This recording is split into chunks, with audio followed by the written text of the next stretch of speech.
Okay, good morning, Nevada Virtual Academy. Welcome back. Proficiency exam. We're a few days away from that, more precisely 34 days for as of today. Let's see this problem. A drama teacher is randomly choosing students for odd different roles in a play. There are 8 students from which to choose, and the number of possible outcomes is 56. How many roles are in the play? Now, this is a little bit confusing problem because many of you may think about what should be the right approach here. Are we talking about permutations? Are we talking about combinations? What's going on? And you have to pay attention that the teacher is choosing students for our different roles in a play. Okay, so if I have let's say if I have 4 roles, A, B, C, and D, right? Now, if I'm taking the same 4 students, 1, 2, 3, and 4, if I have these 4 students here, and if I have, let's say, 1 plays A, 2 gets B, 3 gets C, and 4 gets D, I have the first possibility, but I can switch and I can say, hey, how about 1 playing B, 2 playing A, 3 playing C, and 4 playing D? That's also a possibility, and it seems to me that there are many other possibilities just for using this group of 4 students.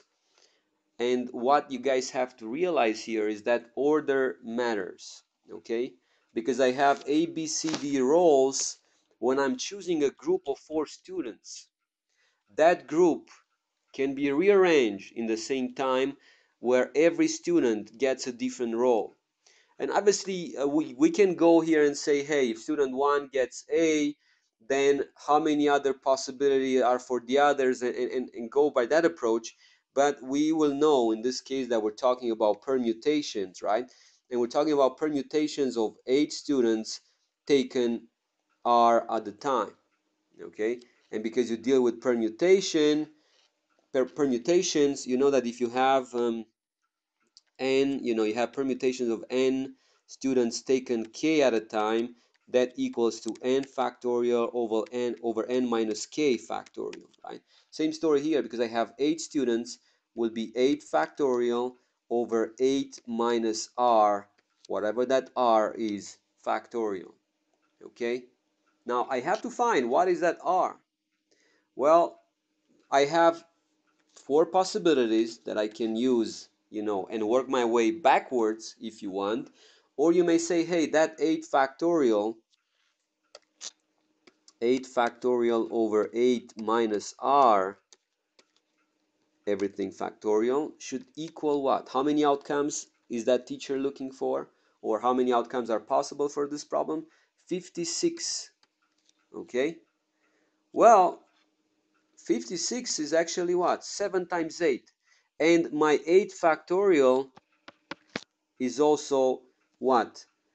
I can write it as 1, 8 factorial. I'm going to take it here. Is what? 8 times 7 times 6 times 5 times 4 times 3 times 2 times 1.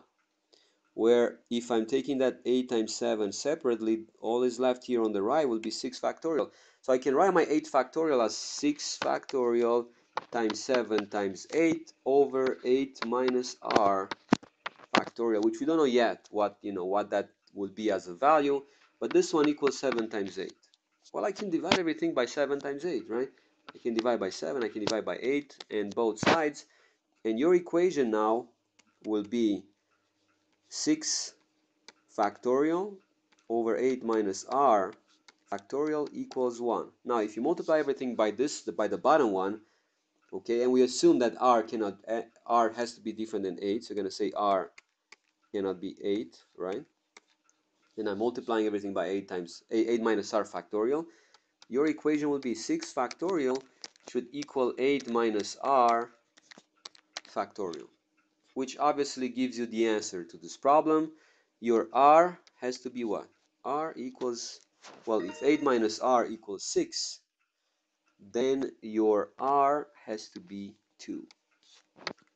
Knowing that, you're going back to your options here, and you answer R equals 2, you are done with the problem. And this is one way, okay? The other way is, basically just taking each one of these R's and just plugging them into your formula.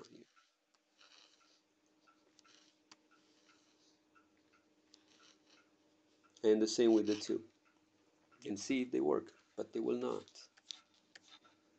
Because 8 minus 3 is what? 5 factorial. On the top you will be left with what?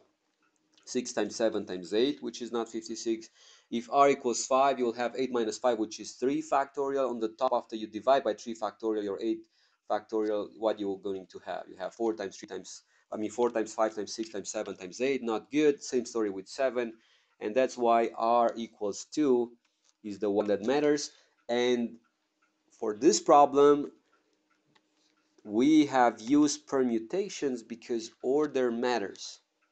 Because the groups of my students taken, well, 2 at a time in this case will matter because, if I have only 2 of them right here, okay, well, I can have one playing A or I can have one playing B, and the other way for my second student, okay? And that's how you solve a similar problem. Be careful if order matters or not. This is it. Thank you very much. I will see you soon.